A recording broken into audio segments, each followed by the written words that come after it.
പ്രേംകുമാർ കോൺഗ്രസിലേക്ക് വരുമെന്നുള്ള ആകാംക്ഷയിലാണ് എല്ലാവരും. അങ്ങനെ ഒരു ചർച്ച നടന്നിട്ടുണ്ടോ? അല്ലാതെ കോൺഗ്രസിനോടും യു ഡി എഫിനോടും താല്പര്യമുള്ള ഒരുപാട് ജനവിഭാഗങ്ങളുണ്ട്. ഇന്നലെ വരെ ഇടതുപക്ഷ ചിന്താഗതിക്കാരായിരുന്ന ഒത്തിരി പേര് അവരുടെ ഈ പോക്ക് കണ്ടിട്ട് മനം മടുത്തിട്ട് ഇങ്ങോട്ട് വരണമെന്ന് ആഗ്രഹിക്കുന്നവരുണ്ട്. സ്വാഭാവികം അത്തരക്കാരെല്ലാം ഒന്നൊന്നായിട്ട് വന്നുകൊണ്ടിരിക്കും. ചർച്ച നടന്നോ?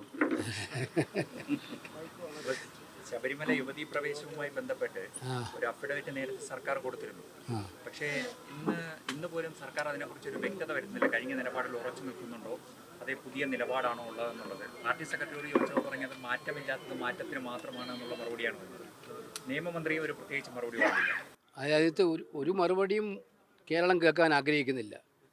ആ അഫിഡവിറ്റ് പിൻവലിച്ച് യുവതീ പ്രവേശത്തെ എതിർക്കുക എന്നുള്ളതല്ലാതെ വേറെ ഒരു നടപടിയും ഞങ്ങൾക്ക് ആർക്കും സ്വീകാര്യമല്ല.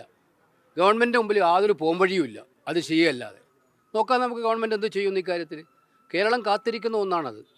കാര്യം ഈ നാട്ടിലെ ഭക്തജനങ്ങളെ മുഴുവൻ വേദനിപ്പിച്ച, അവരെല്ലാം കണ്ണീരണിയിപ്പിച്ച ഒരു വലിയ സംഭവമായിരുന്നു ആ സംഭവം. അന്നത് ഭംഗിയായിട്ട് പരിഹരിക്കാമായിരുന്നു അവർക്ക്. സർക്കാർ പരിഹരിച്ചില്ല, വഷളാക്കി.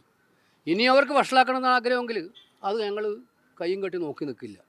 കേരളം നോക്കി നിൽക്കില്ല. ഒരു സംശയമുണ്ട്, അവരുടെ മുന്നിൽ വേറെ ഓപ്ഷൻ ഇല്ല. അല്ല, മറത്ത അഫിഡവിറ്റിനെ കുറിച്ച് ചിന്തിക്കാൻ പോലും കേരളം ഇല്ല ഇപ്പോൾ.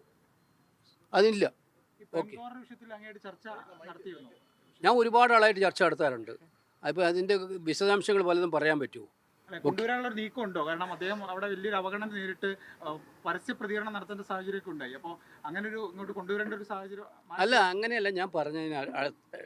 ഇടതുപക്ഷ മുന്നണിയുടെ ഈ അഹങ്കാര രാഷ്ട്രീയം, ധിക്കാരം, മുതലാളിത്തത്തിന് വേണ്ടിയിട്ടുള്ള സമീപനങ്ങൾ, ഇതെല്ലാം കമ്മ്യൂണിസ്റ്റ് അനുഭാവികളെ സംബന്ധിച്ചിടത്തോളം വിഷമുണ്ടാക്കുന്നതാണ്. യഥാർത്ഥ കമ്മ്യൂണിസ്റ്റുകാരന് ഡൈജസ്റ്റ് ചെയ്യാൻ പറ്റുന്നതല്ല. അപ്പോൾ അതിനകത്ത് നിൽക്കാൻ പരമാവധി പേര് നോക്കും. നിർത്തിക്കില്ലെങ്കിൽ അവർ മറ്റു മാർഗങ്ങൾ നോക്കുമ്പോൾ നോ എന്ന് ഞങ്ങൾ ആരോടും പറയാറില്ല. വരട്ടെ. ചർച്ച നടക്കുന്നുണ്ട്.